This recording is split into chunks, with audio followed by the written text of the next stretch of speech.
morning Vance Brackett's men finally rode in to take the Penn place. They came 8 strong, armed and impatient, and very plainly meant to frighten. With the foreman Cy Mullen at their head and 7 of Brackett's hardest hands strung out, behind him on the long dust road up to her gate. They had ridden out from the big house at the Brackett Ranch, convinced this would be the morning that broke her, that a widow alone, watching 8 armed men come up the road for her land, would finally understand that her refusing was over, and her selling at last begun. And the widow Mariah Penn met them alone on her own front porch in her clean apron, and her hair pinned back, with a coffee cup steady in her hand, and her shotgun resting unloaded on a chair beside her. And she looked at Cy Mullen and at the 7 men ranged behind him, and she did not blink.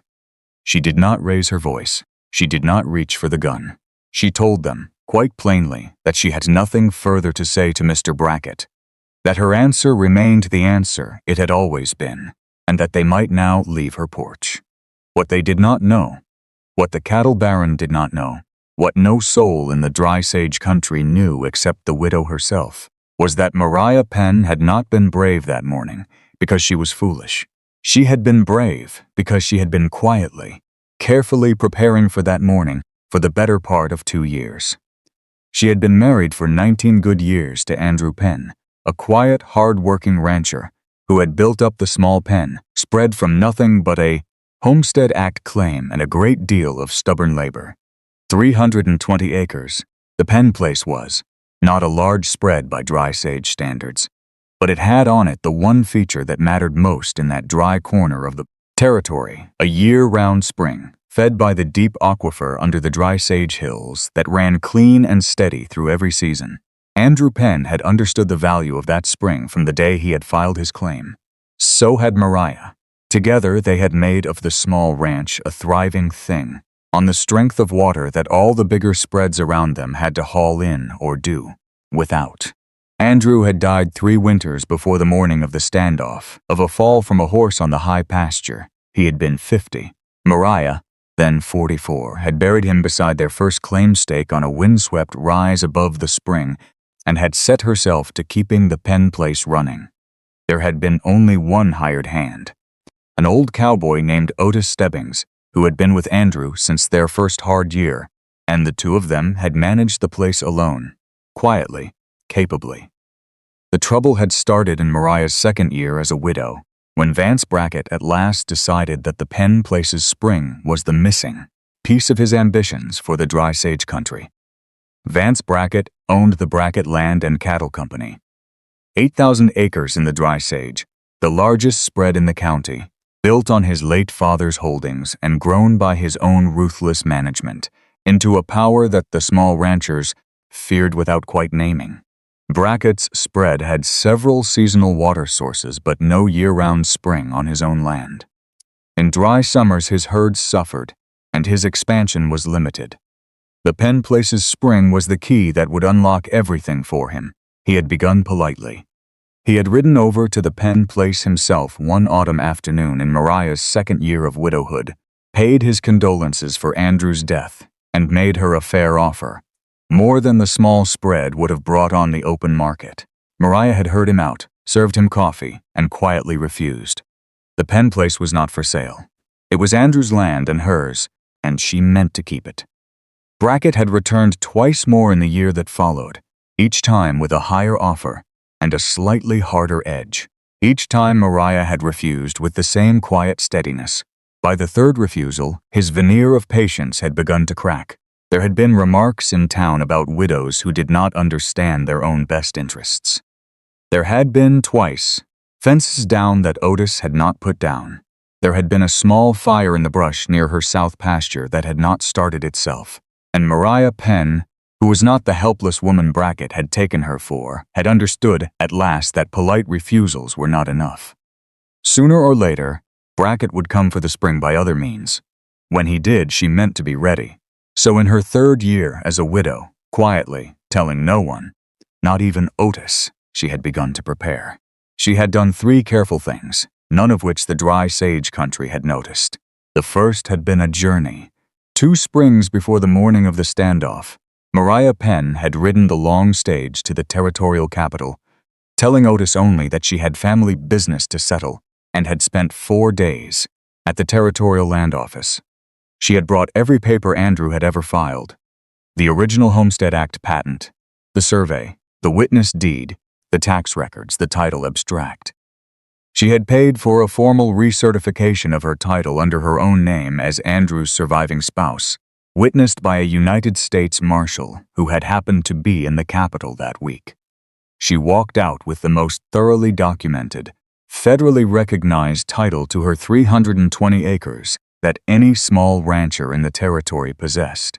The second thing she had done was to file, separately, a formal claim under the Desert Land Act for the water rights of her spring, registered with the Federal Land Office, witnessed, paid for, recorded, so that her water rights had the protection of federal law as well as territorial title.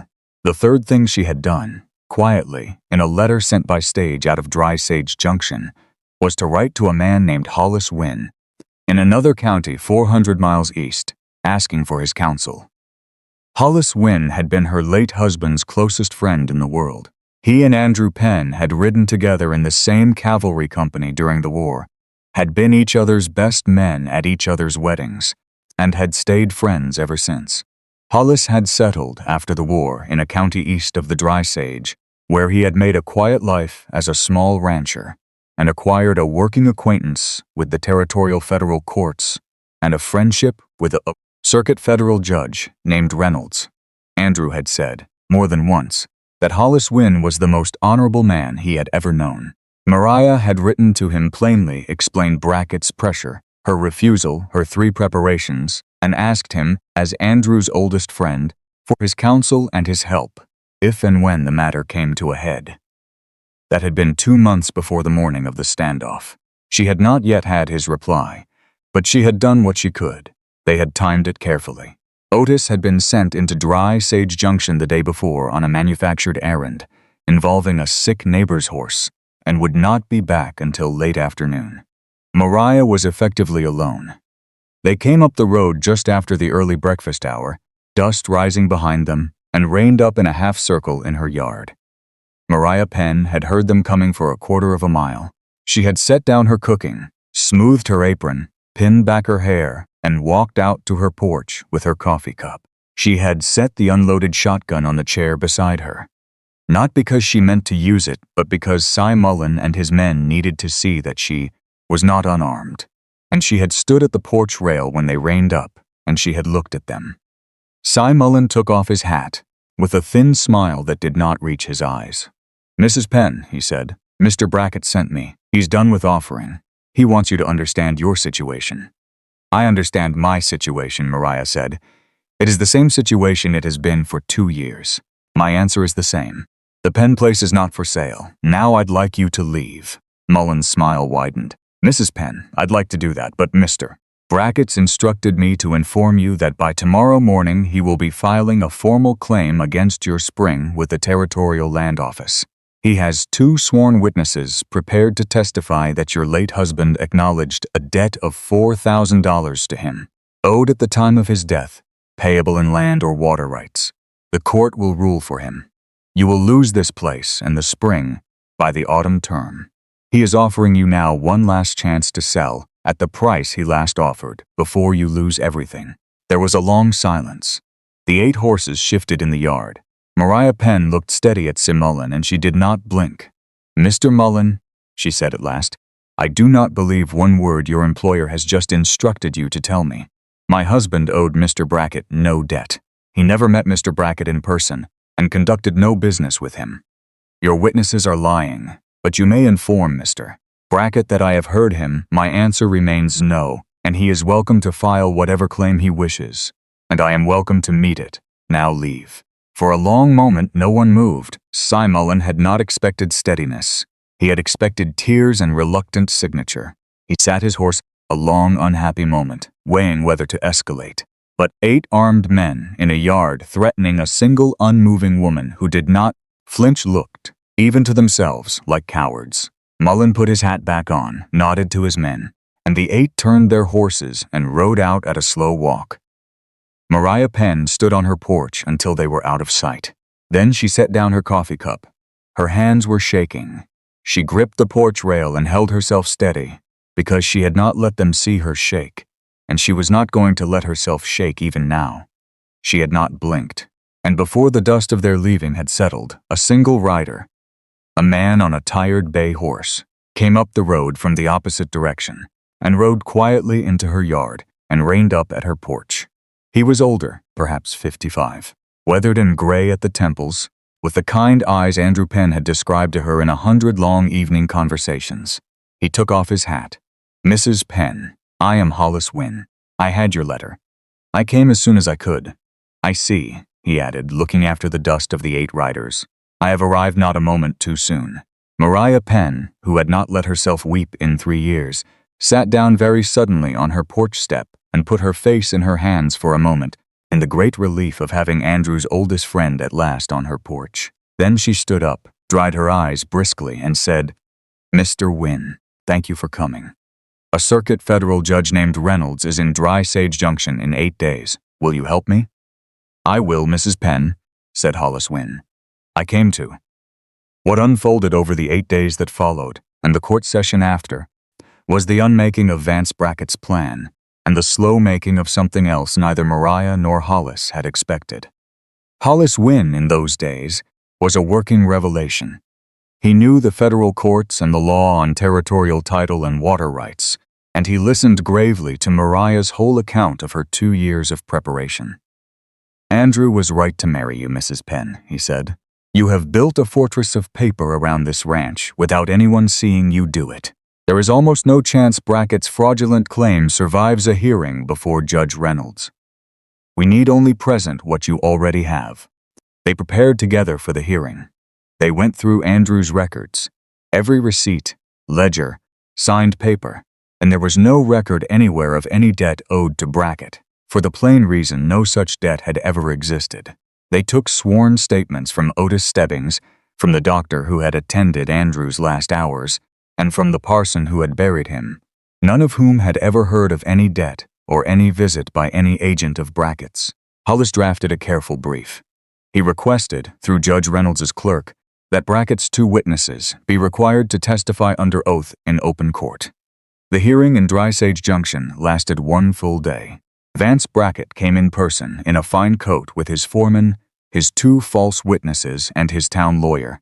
Mariah Penn came in her best plain dress with her territorial title certification, her federal water rights claim, Andrew's complete records, sworn statements from Otis and the doctor and the parson, and the quiet, steady presence of Hollis Wynne at her side.